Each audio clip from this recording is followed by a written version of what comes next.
People went into their high from the start they didn't know. Ce sont des affaires criminelles, c'est souvent grave, qui se sont passées il y a très longtemps. Il y a un peu de tout, puisque ça démarre au XIVe siècle Ah bah oui, très longtemps, jusqu'à la Libération. Donc en fait, présumé coupable, évidemment, c'est un jeu de mots. Ça s'appelle comme ça l'exposition. C'est un jeu de mots sur présumé innocente. Et là, pourquoi est-ce qu'on dit présumé coupable? Eh bien parce qu'a priori, il y a une telle misogynie que de toute façon, quand vous êtes une femme, vous êtes forcément beaucoup plus coupable que lorsque vous êtes un homme. C'est-à-dire que ce que l'exposition démontre, d'ailleurs, regardez, c'est simple, quel personnage on retient de l'histoire de France féminin? C'est Jeanne d'Arc, condamnée, ça va être Marie-Antoinette, condamnée, ça va être Charlotte Cordière, condamnée, ça va être... En fait, ce sont que des condamnés. Et 320 procès-verbaux qui ont été donc effectivement sortis du fond des archives nationales et qui démontrent à travers 5 grandes catégories, alors il y a les sorcières, il y a les empoisonneuses, il y a les infanticides, il y a les pétroleuses et il y a les traîtresses, donc c'est-à-dire... Donc que des femmes. Que des femmes. D'accord, les pétroleuses. Les pétroleuses, alors vous allez voir pourquoi, justement, d'où vient ce nom des pétroleuses, parce que nous on le connaît très bien ce nom, mais vous allez voir dans l'exposition, enfin si on a un film en tout cas au moins en tête...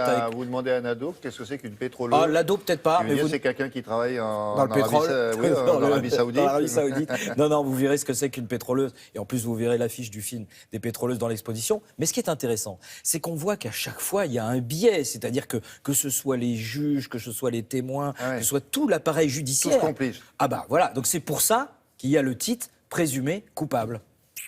Démonstration.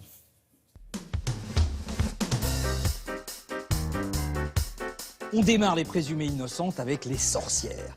Adrienne de Montbéliard, 1646. Alors comment est-ce qu'on prouve que c'est une sorcière? On la passe à la question. On lui perce un trou dans le cou, comme il n'y a pas de sang qui sort, c'est la marque du diable. Et puis surtout, sous la torture, elle dit oui, il m'arrive de temps en temps de couper des petits enfants en morceaux et puis de les faire cuire dans un pot.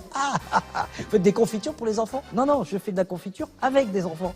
Alors là, évidemment, brûlée vive. Et on se dit, oh, c'est une sorcière, elle devait être vilaine et tout. Pas du tout, c'est la femme de l'orfèvre. Méfiez-vous des apparences.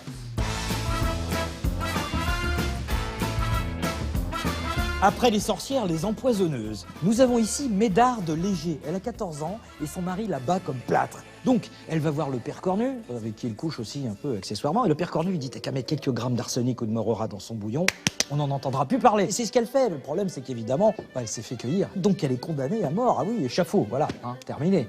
Et le mari, il a bu le bouillon. Bon appétit si vous êtes en train de petit déjeuner.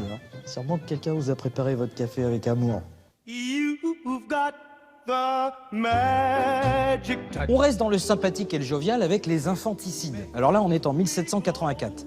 Et Marie Guyot est accusée tout simplement d'avoir tué son enfant. Donc elle dit, je comprends pas, j'étais dans la cuisine, j'ai vu ce truc-là sortir, je sais pas ce que c'était, elle l'a pris, elle l'a jeté par la fenêtre, qui était ouverte parce qu'elle est souvent ouverte vu qu'elle a chaud. Voilà. Alors on se dit, ça y est, échafaud, le bourreau craque. Pas du tout, ils ne l'ont pas condamné à mort. Les juges ont compris que c'était ce qu'on appelle aujourd'hui un déni de grossesse. Et elle avait pas toute sa tête. Et c'est pour ça d'ailleurs qu'on lui a pas coupé sa tête. Reprenez un petit café, vous allez voir ça. Et puis, il y a les pétroleuses. Alors, Commune de Paris, 1871, elles s'habillent comme des garçons, elles prennent la parole et surtout, elles foutent le feu à l'hôtel de ville avec des bidons de pétrole. Donc, on les appelle les pétroleuses. Le terme est resté, d'ailleurs. Regardez ce film avec Bardot, Cardinal. Les pétroleuses, c'est des filles qui sont sexy, un peu grande gueule, qui n'hésitent pas à s'imposer. Sauf qu'attention, la vraie et l'originale, c'est Louise Michel. C'est juste une révolutionnaire, une vraie. Chef des incendiaires. Elle n'est pas super sexy. Là, vous choisissez entre les deux. Moi, je vais vous dire, le choix est fait. C'est Louise Michel, évidemment. Je sais pas, j'hésite. Et pour terminer, les traîtresses, les collabos. Léonie Batia, Arletty, elle dit oui, c'est vrai, j'ai couché avec l'officier allemand, mais je n'ai pas collaboré. Quand on m'a proposé d'aller à Baden-Baden, j'ai répondu non merci, je préfère Paris. Et voilà. Sauf qu'elle ne sera pas tondue, mais elle sera interdite d'exercer son métier pendant 3 ans, ce qui va ruiner complètement sa carrière. Collabo. Non mais est-ce que j'ai une tête de collabo? Bah oui, justement, un petit peu. Il y a tribu, tu sais, ça fait partie de ces... Oui, mon Léonie cœur est Blattin. à Mon Paris cœur est à la et mon France, et cul mon- est international. Et Mais en oui, fait, c'est il ça. paraît qu'elle ne l'aurait pas prononcé, cette Arletty, phrase. oui. Oui, Arletty. Enfin, ça lui va bien. Ça lui va bien. Hein, parce qu'elle aurait pu le dire. avec Elle ça. aurait pu le dire, atmosphère, atmosphère. Alors ensuite, ça se passe. Alors ça aux se passe au musée des Archives nationales. Musée des C'est Archives. tout à côté du musée Picasso. Hein. Si vous passez par là, vous aurez une petite visite du Marais de Paris. Et si vous venez pour ça, faites les deux. Faites les deux, exactement. Ouais, C'est ce qu'on ok. vous conseille. Merci beaucoup, Thomas. Je vous en prie.